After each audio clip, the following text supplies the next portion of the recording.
Wow, thank you. Thank you, Chris.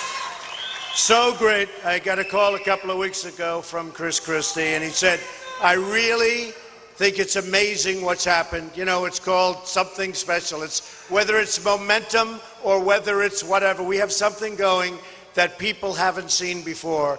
It's really a drive. And I mean, honestly, they're talking about it's one of the great things that they've seen in political history. It's been on the cover of Time. It's been at the head of every newspaper. It's really something special. We're going to make our country so much better. It's going to be great again, and it's going to happen quickly.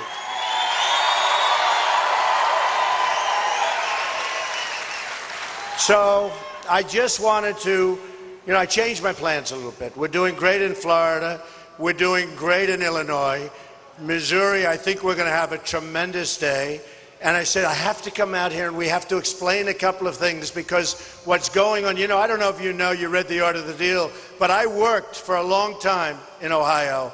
And my father and I, when I was very young, I bought a job with my father, and it was a great success. It was in Cincinnati, and it was a great success. It was a horrible job. It was a mess, and I took it over. I fixed it. I worked here summers. I worked here. I'd come out all the time, and we bought it for X, and we sold it for X. And after that, the job didn't do too well, I have to tell you, but we were gone. We were gone.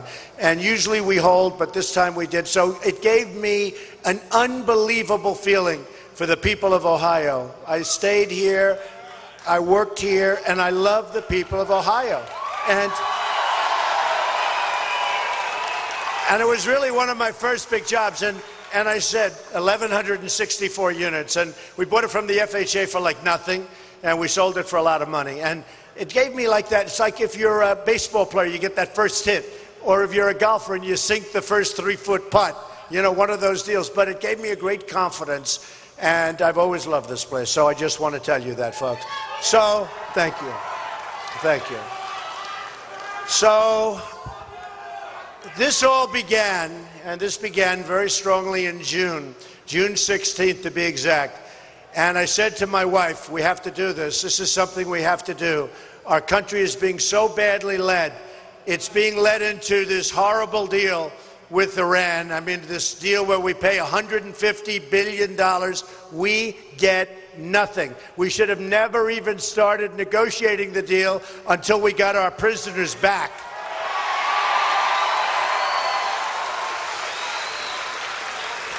They never once walked. They never once did anything. Constantly, you'd see back in Iran, you'd see the people dancing in the streets before the deal was done. They're dancing. They're calling us all stupid. The deal was a joke, except for it's so serious. It was a joke. It was one of the worst negotiated transactions of any kind I've ever seen. They could have walked. They could have gone in and said, before we start, we need our prisoners back. This would be 3.5, 4 years ago. And they would have said no, the Persians being great negotiators, they would have said no, and then we get up and we walk and we go out and we double up the sanctions, and within 24 hours they would call back. They said, we're giving you back the prisoners. Then we go in a second time and we say, listen, we have a problem. We owe $19 trillion. We can't give you the $150 billion back. Can't do it. Sorry. And I tell that story, actually some of the media, who, by the way, are the most dishonest people on earth.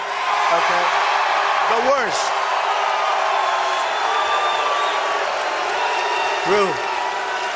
True. So true. So true. Like, look at this massive crowd in this big hangar. And we set this up. Remember, we set this up like, what, 15 hours ago, right? And just look, because I wanted to come up. This is a place I want to win. This is the place. This is going to do it. Ohio is going to make America great again. Kasich cannot make America great again. Can't do it. He can't do it. If you didn't hit oil, and that wasn't because of him, believe me, if you didn't hit oil, you would have had a disaster. This would have been as bad as any of them. And you got lucky. Now the problem is oil has gone way down, and yet your budget's gone up 35%, more than any other state in the United States. That means you're going to have a big, big problem. It's already being talked about. 2 days ago, I was in Cleveland. We made a speech. It was unbelievable, like 25,000 people. And just before I went on, one of the managers of the arena came over, and the great Patrick Park, you know Patrick and Raymond Park, great people, they own it. They do such a beautiful job. And he said, it's so sad, Mr. Trump. Right over there, Eaton Corp going to Mexico. Right over there, Ford going to Mexico. Then he pointed over here, he pointed to 2 or 3 other places, and I said, wow, that's sad. And that's what's happening, folks. That's what's happening. With me, it's not going to happen anymore. We're not going to be the dummies anymore. We're not going to be the dummies anymore. You're losing your jobs. You're losing your income. You're losing your factories. They're going to China. They're going to Mexico. Japan is killing us with the cars. Now it's Vietnam. It's India. It's everybody. We don't make good deals anymore. We don't win anymore. If you think, we don't win anymore. Where do we win? We lose on trade. We lose with the military. We can't beat ISIS. We can't beat ISIS. Here we have military, and we can't beat ISIS. We don't want to use our military. We don't know how to win anymore. It's not even in our culture anymore. You know, the old expression, to the victor belong the spoils, right? We should have never gone in, and I did not want to go in. Believe me, I said you're going to destabilize the entire Middle East. But they went into Iraq. It was a mistake. They went in. Mistake.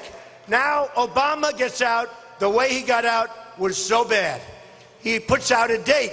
The enemy says, wow. They couldn't even believe it, I guarantee you. He puts out a date when we're leaving.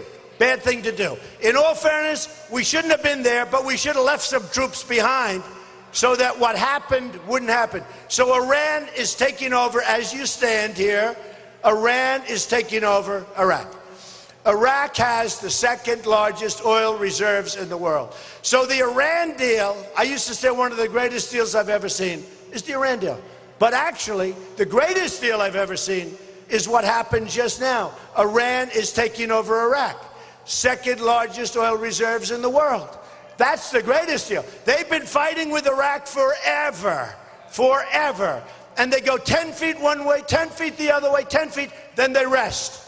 Then they go again. For years and years and years they fought. But they were the same. They were equal military strength. Saddam Hussein would drop gas. They'd complain, they'd drop gas. This went on forever. And then we obliterated one of the 2 powers, and it was obvious. To me, it was obvious. And I said, don't do it. You're going to destabilize. Now Iran is taking over Iraq. Iran is going in with Yemen. Now, they don't want Yemen. What they like is that long, big, beautiful border that separates Yemen from Saudi Arabia. And I've been really pretty good in these predictions. You know, when I wrote a book in the year 2000, The America We Deserve, I mentioned in the book Osama bin Laden. And everyone said, don't forget, that was a year and a half before the World Trade Center came down. And everyone said, I don't believe it. One of the big announcers in the morning, great guy, he said, wait a minute, because they brought the book. They said, you know, Trump was talking about Osama bin Laden before he knocked down the World Trade Center. And the guy said, no way, let me see. They looked at the book. That's right. That's what I did. We had to take him out. We had opportunities to take him out. So I'm pretty good at the prognostication.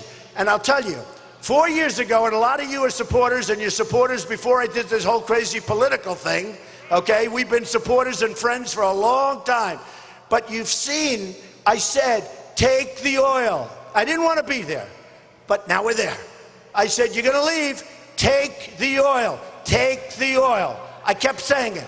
And they said, you can't take the oil. What a terrible thing. This is a sovereign country. This is a country that was blown off the face of the earth. Sovereign. You had the leaders that we left behind were totally corrupt. They were totally corrupt. Horrible. Horrible. These were corrupt people. That's what happened with ISIS. They wouldn't include these people. And ISIS turned out to be a lot tougher and a lot smarter than the people we chose. They didn't include them. So who has the oil? Iran has the oil, and ISIS has the oil. What do we have? We spend years there. $2 trillion in cost, $2 trillion. Thousands of lives, wounded warriors who we all love all over the place. What do we have? We have nothing. If our leaders would have gone away, elect them president, tell them to go away to the beach and just sun themselves for 4 years, we would have been better off. Now, Saddam Hussein was not a good person. Who cares? I'll tell you what he was great at: killing terrorists. He would kill terrorists. Now Iraq is Harvard University for terrorists. You go to Iraq, you want to be a terrorist, you go to Iraq. It's Harvard. That's what they do. They kill. We don't do. They develop terrorists all over the place now. It is far worse than it was before we started. Now, in the meantime, we have our country. It's crumbling. You look at our airports. You look at our hospitals. You look at our roads and our highways. You look at our bridges. They're falling down. You look at our schools. Our country is falling apart. We've become third world in many respects. You know, you go to Dubai, you go to Qatar, you go to some of these places, and you land at airports, and you say, oh man, look at this airport. I was in Qatar, and they were touring me the airport. They were showing me this beautiful airport, and I said, Akbar, named Akbar, good guy, nice guy, I get along with everybody. You have to get along. But they were showing me the head of the airline, wonderful guy, Mr. Trump, and this is this, and this is that, and here we have this, and we have spas for the people. I said, this is beautiful. He goes, no, no, no, no, no, this is just temporary. The real airport is being built over there, and he points to there's 40 cranes building the most incredible airport. And then I get back on my plane, I land at LaGuardia with potholes all over them, right? We're becoming third world. You look at what's going on. So here's the story, folks. So important, you got to vote tomorrow. You got to vote. If you have a headache, if you're dying, if you're dying, if you just went to your doctor, although that would cost too much because Obamacare, you know. We're repealing and replacing Obamacare. That I can tell.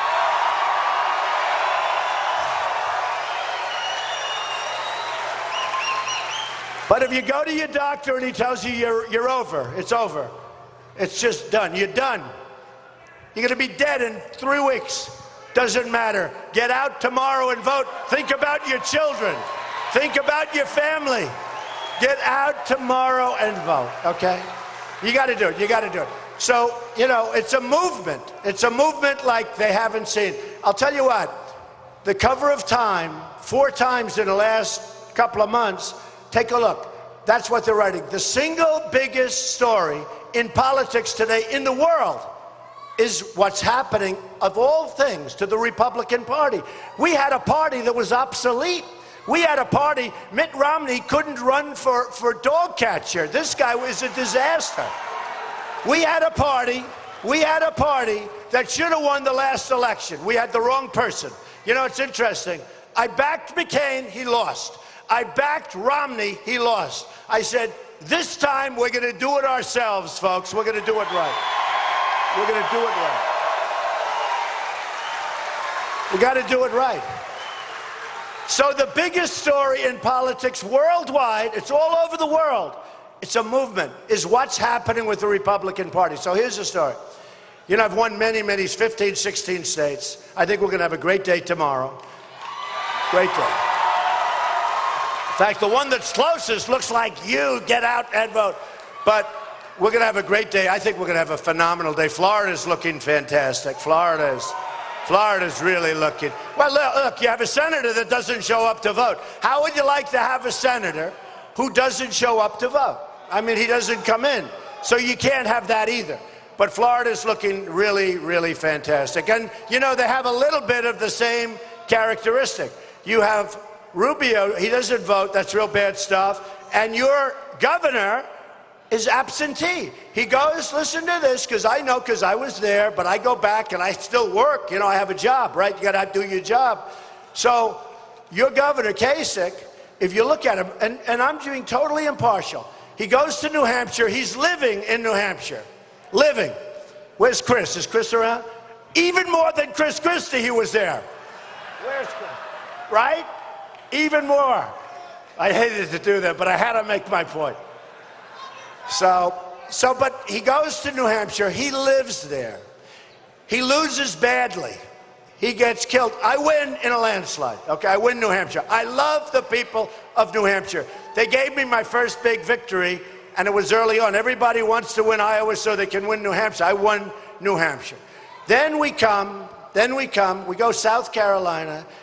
I'm not supposed to win that because it's heavily, heavily evangelical. But I'm a great Christian, and I understand evangelical. And evangelical is smart, and they don't want to remember Ted Cruz. I call him Lying Ted Cruz. He's lying Ted Cruz. And he walks in with his nonsense. He walks in with that, you know, phony stuff. And he lifts the Bible up high. And he said, here I am, I'm lying Ted Cruz. And he puts the Bible, and then he starts lying for the whole night. Any position you have, he knows what your position is. He tells people the opposite. What he did to Ben Carson, who just endorsed me, by the way, Dr. Ben.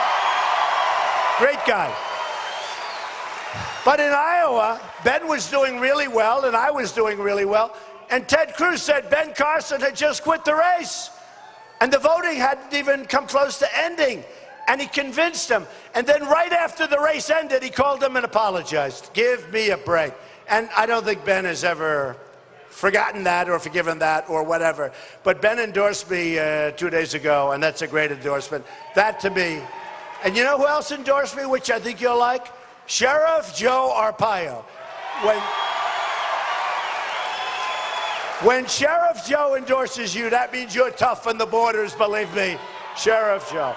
So we had Sheriff Joe, and he endorsed. And we had Sarah Palin, who was so great. She endorsed. And Jerry Falwell Jr. from Liberty University, so great. And maybe Jerry, I think, really helped me with evangelicals. So we go to South Carolina, and that's going to be Ted Cruz country. That's lying Ted Cruz country. And we go, and everybody says he's going to win. And who wins in a landslide? Trump. And who gets the military, the vets? Because when they're leaving, they do the polls. I won with the military. I won with the vets. I won big with the evangelicals. I won big with everybody. I won with women. I won with men. I won with highly educated. I won with less than highly educated. We won with every single category. So it's been great. Same thing with Nevada. We go into Nevada. I win with Nevada in a landslide. But the big thing is this. I go there and I say hello to the people that work at the polling booths. And a woman comes up to me in New Hampshire. She said, you know, Mr. Trump, I've been doing this for 40 years. And in 40 years, we used to have like 3 people come in and then another 3, 4 people. And it was just very light. We have lines. And I looked at the lines. The lines were 5 blocks long, 5 abreast coming in to vote. We've taken in millions and millions and millions of people within the Republican Party. They came out from the Democrats. They came as the independents. And I'll tell you, the thing I'm most proud of is, and I see it when I sign and when I shake hands with people, every 20th person says to me, you know, Mr. Trump, I've never, ever voted before. We're talking about 40-year-old people. We're talking about 50. Are you going to vote? And you never voted before? Thank you, man. That's so cool. But who's never voted before and just voted? Wow. Wow. And you're all voting, right? I'm telling you, they just said it on one of the stations coming in. It is a phenomena. It is, and it's phenomenal, but it is a phenomena. So many people, they said, I've never wanted to vote because I've never seen anybody I wanted to vote for. Okay? So we have the Democrats, and we're up millions and millions and millions of votes. And you know, it's sort of interesting. I watched Lion Ted a little while ago, and he was saying, I'm the only one, you know, with the You know, I always say he's a good debater, but he can't talk. He says, I'm the only one that can beat Trump. I beat him 5 times. I'm the only one. You know, it's like a professional debate artist, and yet I've won every debate. I don't understand it. But, no, according to Drudge, who's an incredible guy, Drudge, they do the polls after the debates. Every single debate, Time Magazine, Drudge, all these different places, they do polls after the debate. I think I've won every single one for every single debate. Really. But Lion Ted goes, I've got to tell you, I'm the only one that can stop Trump. Nobody else. I've beaten him 5 times. And then I say to myself, is anyone going to speak up? Nobody speaks up. So at the debate, do you remember? He said, I've beaten him 5 times. I'm the only. I said, yeah, but I've beaten you 15 times. Right? Right? I don't know. He's Lion Ted. He's Lion Ted. So look, so important. We have so many different problems. And I want to read you something because I love it. I love it. You know, we need security. We need borders. We're going to build the wall. The wall is going to be built. The wall is going to be built 100%. Build that wall. Build that wall. Build that wall. Build that wall. Build that wall. Right. Gonna be built. And who's gonna pay for the wall? Mexico, 100%. 100%. We have a trade deficit with Mexico, folks. These guys come off the stage. They used to say, you can't build a wall. And then I said, well, you know, the Great Wall of China is 13,000 miles long, much bigger, and it was built 2,000 years ago. Why can't we build a wall? Well, I don't know. You can't build. And then the other day, I hear these guys saying, we're going to build a wall. And my wife heard it. She came up. She said, I think they just said we're going to build a wall. Okay, but here's the thing. Then they say, you can't get Mexico to pay for the wall. Okay, so remember this. This is easy. Anybody in the audience can do it because almost everybody in the audience is smarter than the people running our country. Okay, so remember. Sure. So remember this. Remember this. The wall is going to cost $10 billion. A lot of money. We're going to do a real wall. It's going to be like at the OPO, the old post office. I got it. Under budget, ahead of schedule, going to be great, right? We want to go under budget. You got to know, the thing I do best, in all fairness, is build. Okay, so we're going to build it under budget, ahead of schedule. But the wall's going to cost 10, and it's going to be a, let's see, that ceiling. That's pretty good, actually. That ceiling, hey, that ceiling's up there. They don't build them like they used to, folks, right? It's pretty good. But it's going to be right up there. It's probably going to be higher than that, but it's going to be right up. 45, 50 feet, good precast, beautiful job. So here's the story. Here's the story. So they say, you're never going to be able to get Mexico to pay. Say 100%. They said, no way. These are the people I'm running against. I'm arguing with them. Here's the story. We have a trade deficit with Mexico. A year, $58 billion, right?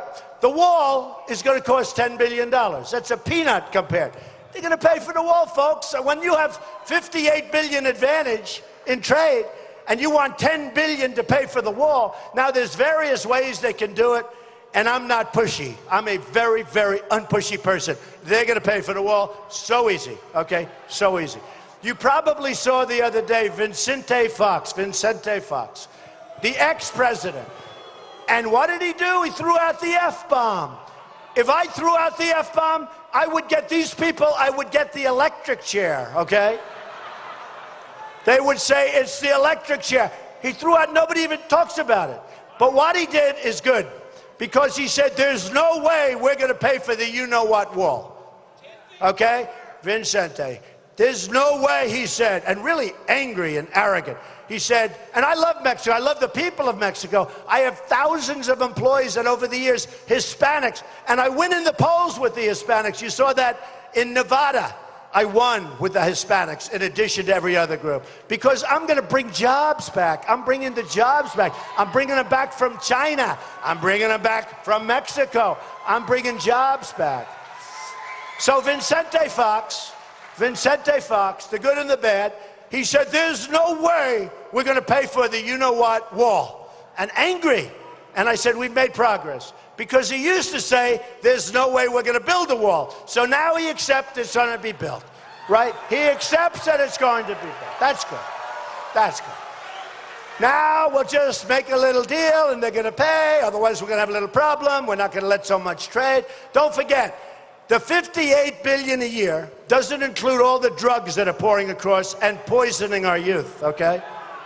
And one thing I told the people of New Hampshire, because they were so good to me and the victory was so conclusive, and it was my first victory as a politician. I've never done this before. Some people give me credit. They said, you know, it's amazing. This is a phenomena.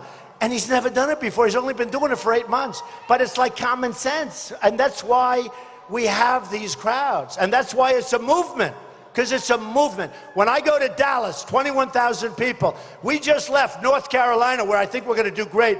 We just left. We had a room that held 2,000 people. It was set up quickly. It held 2,000 people. They had between 9,000 and 10,000 people outside listening, and that we had to send away. There's something going on. Okay. So here's the story. We are going to do things that the country isn't used to doing. It's called, we're going to win. It's very simple. Win. So I want to read you this because I love it. I don't know. Some of you may have heard it. I haven't done it much, but I love doing it. I love reading it. It was written by Al Wilson a long time ago, and it was actually a song. And a little upgrade, maybe we do a little upgrade, but I think it's great. So we have a tremendous problem with terrorism. And we have a tremendous problem where, and I don't know if you agree with me, but we cannot let people into our country that we don't know who they are, what they are doing, where they are. They have no paperwork. We can't do it.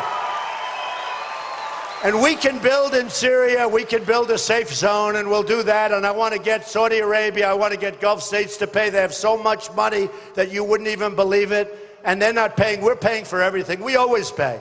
You know, people think we spend a lot on our military. We spend a lot taking care of all these rich countries that don't reimburse us properly. South Korea, I love South Korea. I love Japan. But Japan, if we get attacked, Japan doesn't have to do anything. If Japan gets attacked, we just started World War III. We have to go in and defend them. What kind of deals are these that we make, folks? So we're going to, don't worry, we're going to make these good. But we talk about terror, and we talk about terrorism, and we talk about, remember this is for what I'm going to read. We talk about the wrong people coming into our country, right? And we can't allow it. And I love you. Look at this crowd. I love you. I mean, this is amazing. Okay, you ready? And this is called the snake. A snake. Oh, snake, right? On her way to work one morning, down the path along the lake, a tender-hearted woman saw a poor, half-frozen snake. Her pretty-colored skin had been all frosted with the dew. Oh, well, she cried, I'll take you in, and I'll take care of you. Take me in, O tender woman. Take me in, for heaven's sake. Take me in, O tender woman, sighed the broken snake. She wrapped him up all cozy in a curvature of silk, and then laid him by the fireside with honey and some milk. Now she hurried home from work that night. As soon as she arrived, she found that pretty snake she'd taken in had been revived. She was happy. Take me in, O tender woman. Take me in, for heaven's sake. Take me in, O tender woman, sighed the broken snake. Now she clutched him to her bosom. You're so beautiful, she cried.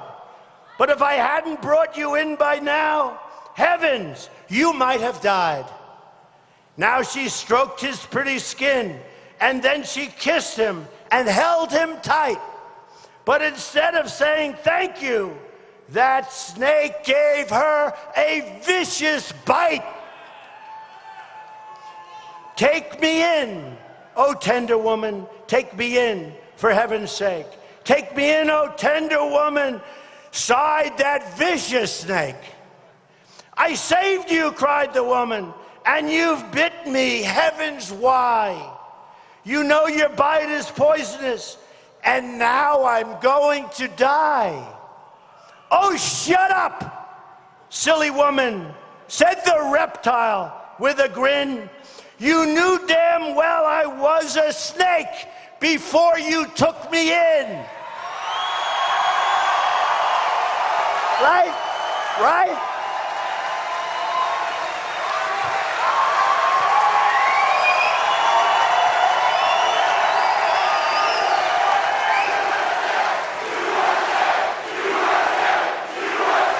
USA, USA.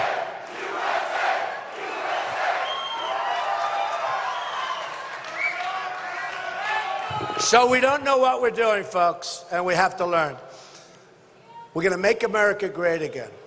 We're going to do a few things, and I'm going to go over them quickly, but the main thing I want you to do tonight, go home, go to sleep, get a good rest, go out tomorrow. You got to beat Kasich. He's not going to be a great president. He's not going to be strong. He's weak on the borders. Remember, when he was a congressman, he signed NAFTA. NAFTA destroyed Ohio. It destroyed Ohio. And now he wants to sign TPP. That is going to be worse. I have studied it so carefully. That is going to be worse for Ohio. It's going to take all of your car business out. It's going to take all of your other, but the car business is going to be destroyed by TPP, and he wants it, and nobody knows why he wants it, including himself. Maybe one of his lobbyists are demanding it. Maybe the special interests from the cars or something are demanding it. Maybe one of the other countries that are going to benefit are demanding it. Who knows? It is absolutely crazy. They don't even talk about monetary manipulation in the agreement. It's 6,000 pages long. It's 12 countries at least. And here's what happens. We don't even have people that read these things. But those countries have read every single word. They've diagnosed it, every single word. We're going to be wrapped. If we're going to make trade agreements, do nice, simple, boom, boom, boom. Do them with individual countries that deserve it. Don't do it with this whole mass group. And then you watch. China, they're watching. They're not in the agreement now, but they're watching. And they will come in through the back door at a later date, and they will take it over, and they will continue to laugh at how stupid our country and how stupid our leaders are. But it won't happen if I'm the leader. It won't happen. And remember, look, I love China. China's great. I love Mexico. It's all great. Their leaders are too smart for our leaders. Our leaders don't have a clue. So think of China. Think of China. Trade deficit, $500 billion. Then these stupid people say, and I'm a conservative, but I'm a common sense person. And I like to say I'm a common sense conservative. Look, I'm very conservative on the military. I'm very conservative with the veterans. The veterans are going to be taken care of, folks. Okay? Really. Better than ever before by a factor of 10. I'm very conservative on the border. Nobody, remember, Sheriff Joe, nobody is like me on the border. I'm very conservative on health care. I'm conservative on Second Amendment. We're going to keep our Second Amendment. We're not playing game. Very, very.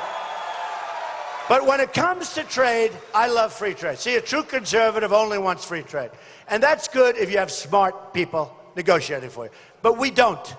We don't. We have the opposite. I'm trying to be nice. We have the opposite. So here's the story. Here's the story. We're going to have great agreements. We're going to have great agreements. We're not going to have agreements where they're good for certain people. I'm self-funding my own campaign. I'm putting up my own money. When that big plane flies into Ohio, you know who's paying for it? Trump is paying for it. Not a special interest. I'm paying for it. And let me tell you, it's expensive. But I'm paying. Made in the USA. It's called Boeing. Made in the USA. But look, but I'm paying for it. I'm self-funding. And I don't know if I get credit for that. I've spent, a lot of money in the campaign. By the way, here's the beauty. Like in New Hampshire, I spent $2 or2.5 million. I came in first in a landslide. Other people, one in particular, spent, I think it was 50 million, 58 million, came in 5th or 6th. Who do you want as president? I mean, when you think, wouldn't it be nice? Wouldn't it be nice, seriously, if we could spend the least and get the best result? Wouldn't that be nice? I mean, in education in the world, 30 countries, the United States is number 30, but it's number 1 on cost. So, cost per pupil. So we are number 1 on cost. And by the way, cost per pupil, not even close. We are so much higher than number 2 that we don't even talk about number 2. So we're number 1 on cost, and we're the worst in terms of the education we produce. You have Norway, Sweden, Denmark, China, some countries that you never even heard of before. And they're ahead of us in education. So we're going to change it around, folks. We're going to have strength. We're not going to have, and let me just tell you, I don't know if I get credit for self-funding my campaign, but these guys, you know, they're not stupid people. They're not stupid. You ask, how did they make a deal so stupid? They're not stupid. Their lobbyists told them to make it. They are totally controlled by their lobbyists and by special interests. So when I tell Carrier, which just announced they're moving, Carrier, guess what? This is your president. Now, this is not very presidential. My wife said, the last debate, and Ivanka said. Anybody ever hear of Ivanka? Yes. They said, Dad, you're doing great in the debates, but do me a favor. You're really ahead. Act presidential tonight. I said, what does that mean? She said, act presidential. In other words, when they come at you with things, just stand there and act presidential. Now, let me tell you, and I told this to the press, I can be more presidential than any president the United States has ever had, except for Honest Abe Lincoln. He's tough with the top hat. I can't do it. Honest Abe, I mean, he was seriously president. Honest Abe, I don't think I can beat Honest Abe. I've never said that before, that I can't beat somebody. I don't think I can act more presidential than Honest Abe. Now, I said, so what does that mean? Well, that means when they come at you with the barbs and this, I said, I can't do that. But I did. In the last debate, I was proud of myself. I did, and I won that debate. I won that debate, according to the poll. But look. So they say act president. So I'm going to tell you this isn't presidential, because I'm not supposed to be doing it. You're president of the United States, but you know what? I'm more interested in having jobs in this country than I am acting presidential, okay? Now, I have Carl Icahn. I have some of the greatest business people in the world, and we have the best negotiators. We have the best business people. But I have Carl Icahn. I have great people. But this is too easy. I just want to do it myself. So Carrier announced that they're getting rid of 1,400 jobs. I buy Carrier air conditioners. I buy Trane. I buy a lot of them. Buy a lot of air conditioners. I buy a lot of televisions, you know, they all come from South Korea. We don't make televisions anymore. Used to be we had Zenith. We had RCA. We had GE. We don't have anything anymore. They're all made over in South Korea. A little bit Sony, not much. They've lost their way. But they're all made over in South. I order thousands and thousands of televisions. And I say, can we buy them in the USA? We can't. So it's pretty tough. So here's what happens with Carrier. They announce they're moving, and I'm not happy. Because what do we get out of it? They laid off 1,400 great workers that helped build that company. And they get it, and somebody had the cell phone going, and you see these people, they're crying, they're devastated, they've had a great job. We're moving to Mexico, I'm sorry, we're going to close up, we're moving to Mexico. So here's what I do. I call up the head of Carrier, and I say very nicely, with great respect, hello, this is Donald Trump. I'm the President of the United States, and I am not happy about what you're doing, moving Carrier out of this country. And he's going to say, Mr. President, now remember this, if Hillary, who doesn't have the strength or the energy to be president, believe me, if Hillary is president, her special interests will call her, her lobbyists will call her fundraisers will call her, and she knows it's a bad thing, but she won't do anything about it. If little Marco gets called, 100%, he'll do whatever his lobbyist tells him. He will skip to the beat. They'll say, Marco, you can't do this, Marco. These guys supported you. They gave you $5 million. And you know what he's going to say? You're right, I can't do that. Oh, it's okay, okay. If Lion Ted he's got lobbyists. Don't forget, here's a guy that in his personal financial disclosure form, you know, he's going to be Robin Hood. He's protecting everybody from the big bad banks. Well, but he's got loans from big bad banks. He forgot to put his loans for $1 million. He forgot to put his loans in his financial statements, in his disclosure forms that he gives to the government. Just forgot. He forgot to say that the interest rate is so low that you're practically not paying any interest. Would anybody like to have Lion Ted's interest rate?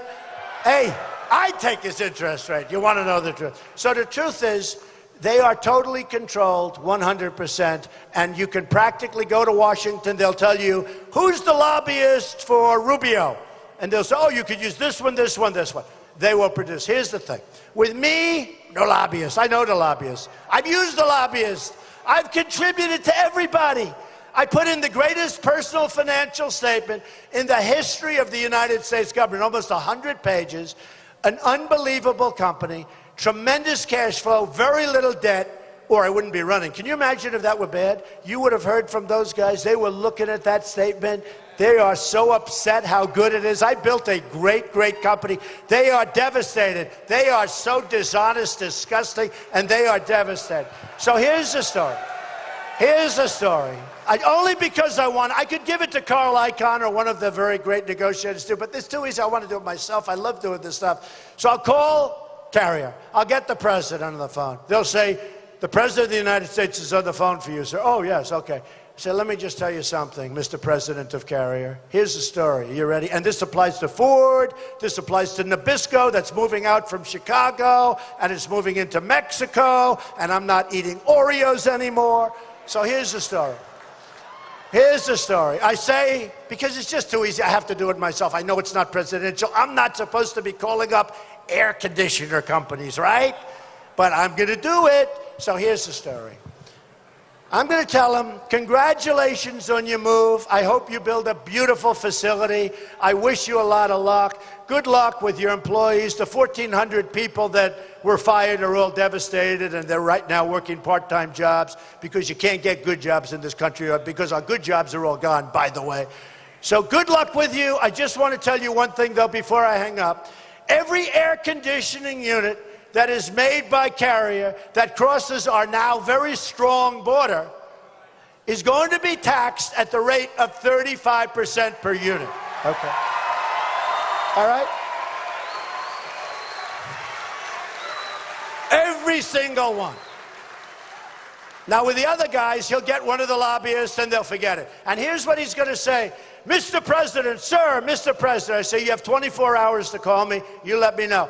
I will get a call within 24 hours. And here's what's going to say, 100%. This isn't like 95%. This is 100%. I will get a call, and he'll say, Mr. President, Carrier Air Conditioner has decided to stay in the United States, okay? 100%. And maybe they'll build a new plant, and maybe they'll build a new factory, and maybe they'll do lots of things, and I don't care where they build it as long as it's in our country, right?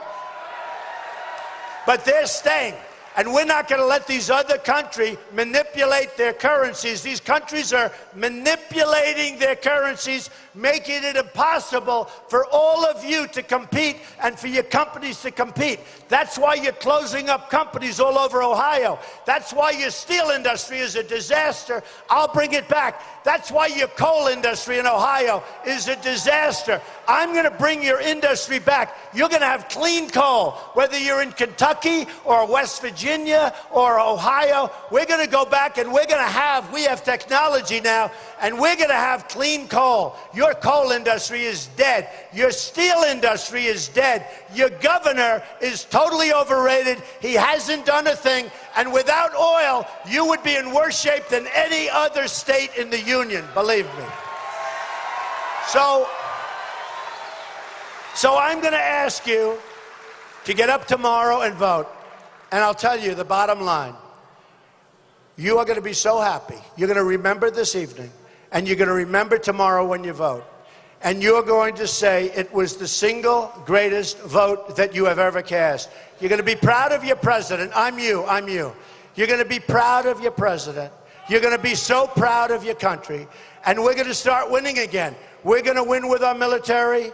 We're going to make it so good, so strong that nobody's going to play games with us. Nobody's going to mess with us. The vets, we're going to win with our vets. We're going to finally take proper care of our vets. We're going to win at the border. We're going to win with the Second Amendment. We're going to win with getting rid of Common Core and having great education. We're going to win with health care. We're going to terminate Obamacare. We're going to have something that's so much less expensive and so much better. We are going to win, win, win. We're going to win so much. You are going to be so proud of your country again. I love you, Ohio. You can make the difference. You can make the difference. Tell your friends, vote for Trump. I promise you, I am going to do such a great job. You will look back 2 years from now, 10 years from now, 20 years from now. You're going to say, that's the single greatest vote I ever cast. We're bringing your business back. We're bringing your jobs back. Thank you, Ohio. I love you. Thank you. Thank you. Thank you. I love you.